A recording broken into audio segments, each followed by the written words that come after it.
You probably already have a very specific image of North Korea in your head. It's gray. Thousands of soldiers marching in perfect unison, farmers working the soil with old tools, dressed in those faded military uniforms. We've been taught that time stopped there, that money doesn't really exist, and that everyone is equally poor. But take a look at these images. Bright, modern skyscrapers, luxury cars, Mercedes, Audis cruising down the streets, people having fun at packed water parks and ski resorts. No, this isn't propaganda. This is Pyongyang's parallel reality right now. While most of the country struggles just to survive, there's a hidden class that has broken every rule of communism. They live in luxury penthouses, wear designer brands, and spend in a single night what an average worker would take years to earn.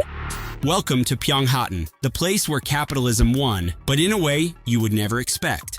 If you like videos about the most beautiful and contradictory places on Earth, you're on the right channel. Here on Complex Planet, we've already done videos like Life in the Coldest Country in Africa, the Kingdom of Ice and Diamonds, and Life in Turkmenistan, the most bizarre dictatorship on the planet. Both are linked in the first pinned comment.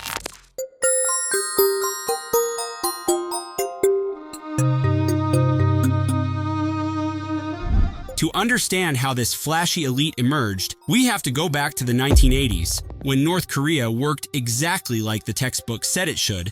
The state provided everything. You were given a home, clothes, food, and a job. Nobody had much, but nobody really owned anything either. Money was practically useless. Then came the 1990s and the collapse of the Soviet Union. Without Moscow's support, the North Korean economy imploded. The public food distribution system simply stopped. The result was the arduous march, a devastating famine that killed hundreds of thousands of people. It was a silent apocalypse. And right in the middle of that chaos, the number one rule of human survival kicked in: adaptation. With the government no longer providing food, people started trading whatever they could just to stay alive. A black market was born, on street corners, in back alleys, along the border with China. Anyone with access to goods, anyone bold enough to smuggle, or anyone with corrupt officials in the family began to accumulate not just food, but capital. While most people were fighting to survive, a new social class was rising from the ashes of socialism. They became known as the Donju, literally the masters of money. They're accidental capitalists that the regime, out of necessity, had to tolerate. Today, around 10%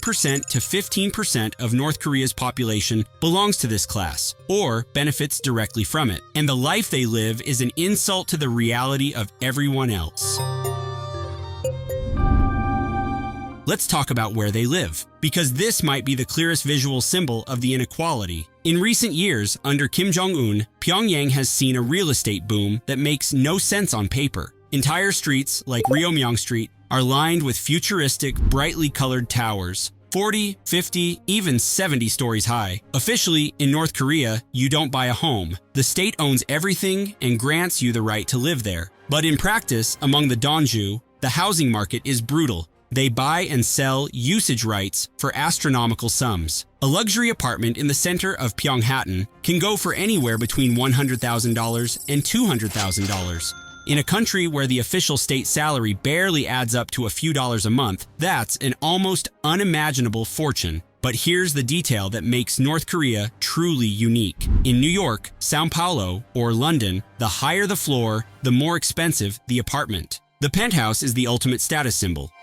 In Pyongyang, the logic flips. The rich fight to live on the lower floors. The reason is darkly funny. The infrastructure never caught up with the aesthetics. North Korea deals with chronic blackouts. The power grid is unstable and often cuts out without warning. Now imagine you paid $200,000 to live on the 50th floor with a stunning view of the city, and the elevator doesn't work. You'd be climbing 50 flights of stairs with your groceries or your kids. That's why the first 3 floors are the most desirable. The elite wants luxury, but it also wants convenience. The people who end up in the penthouses are often families who didn't have a choice or didn't have enough political influence to secure a lower floor. It's a world upside down. And inside these luxury apartments, the contradiction keeps going. Videos and first-hand accounts from visitors show interiors trying to imitate a European style. Big, heavy furniture, ornate decor. But right next to a cutting-edge flat-screen TV smuggled in from China, you'll find a coal heater. Yes, in the middle of a modern apartment, they burn coal to stay warm through the brutal winter because the building's central heating rarely works.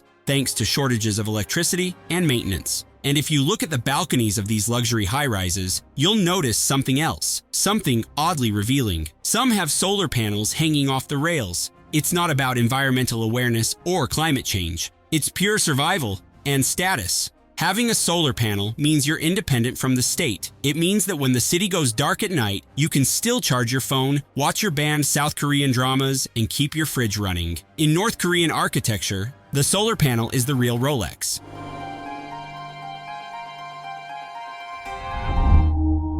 Speaking of consumption, how does this elite spend the money it makes? The short answer is, by trying to pretend they don't live in North Korea. The regime preaches hatred of the United States and Western capitalism every day on state TV. But the Donju's lifestyle shows that propaganda has lost the fight to consumer desire. There's an obsession with Western brands. Elite women, influenced by Kim Jong-un's wife, Ri Sol-ju, who often appears in public wearing modern outfits and expensive accessories, relentlessly hunt for handbags stamped with logos like Dior, Prada, and Gucci. Many of those bags are made in China. Copies so perfect they could fool even experts, but plenty are real, brought in by diplomats or high-level smugglers.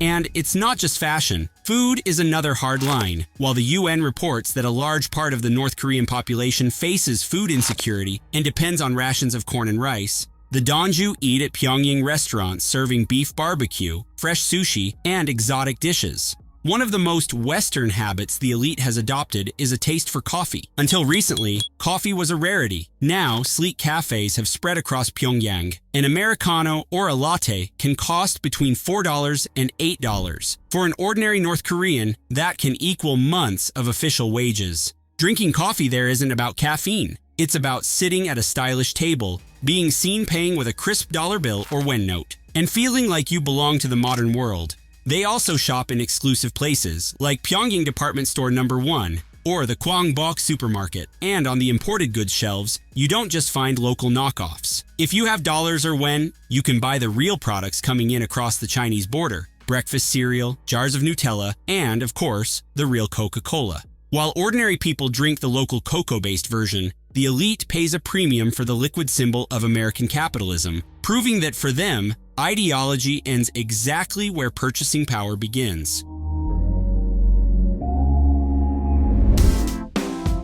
But maybe the most fascinating and most visually striking part of this new elite is its obsession with physical appearance, which has now landed in the regime's crosshairs in a truly bizarre way. For decades, modesty was the absolute rule, but recently, leaked reports have revealed a new craze among Pyongyang's wealthy young women: breast augmentation surgery.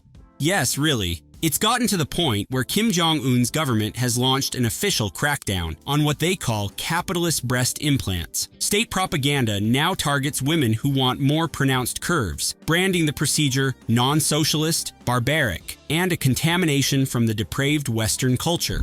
Even with the risk of being stopped by the fashion police or publicly shamed in self-criticism sessions, these women pay fortunes on the underground market to get the procedure done. And beyond the scalpel, the body has become a project in the gym. Luxury fitness clubs in Pyongyang are the new social hubs. And there's a powerful cultural reason for that. On the streets, the dress code is strict. But inside these exclusive clubs, the rules loosen up. It's the one place where the rich kids can wear tight Nike or Adidas leggings, sports tops, and show off their sculpted bodies. The gym has become a runway, a place to flirt and flex, where the elite can, for an hour or two, pretend they're in Seoul or Los Angeles. And the luxury leisure doesn't stop there. Kim Jong-un, who studied in Switzerland and loves the European lifestyle, ordered the construction of the Masakryong ski resort. It's a high-end resort tucked into the mountains, stocked with imported equipment, despite sanctions that ban the sale of luxury goods to the country. A day there, equipment rental and lift pass included, costs around $100. It's an exclusive playground for the elite and for the handful of foreign tourists who manage to visit the country. Watching North Koreans ski in top-tier gear while nearby villages don't even have a tractor to plow their fields is one of the starkest images of local inequality.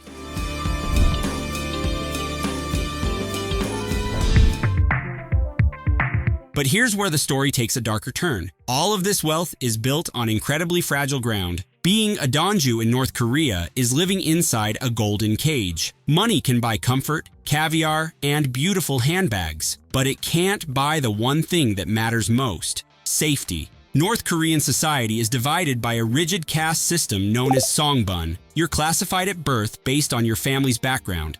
There are three main categories: the loyal class, the regime's inner core, the wavering class, most of the population, and the hostile class, the enemies of the state. A Donju can have millions of dollars hidden under a mattress, but if their songbun is stained, money won't save them. If a great uncle fought on the wrong side in a war, or a distant cousin escapes to South Korea, the entire family can be downgraded into the hostile class. That creates a constant atmosphere of psychological terror. The elite has to bribe government officials nonstop, just to keep their businesses running. They know they're tolerated, not loved. The regime needs their money to keep the economy moving, but at the same time, it watches them with paranoia. One wrong move, a criticism said out loud after too many drinks, wiping a portrait of Kim Jong-un with the wrong cloth, or simply triggering the jealousy of a powerful official, and it's over. A family can lose its luxury apartment, its cars, and be sent to a forced labor camp in the mountains, where life expectancy is short. Defectors often describe wealth in North Korea as physical comfort but constant mental terror. They have smartphones, but they don't have the internet. They use a government-controlled intranet called Pyongyang. They can't make international calls. Their phones take random screenshots so the government can inspect what they've been looking at. They drive powerful cars, but they can't leave Pyongyang without a signed, stamped travel permit. It's a false freedom, a consumer bubble that can burst at any moment.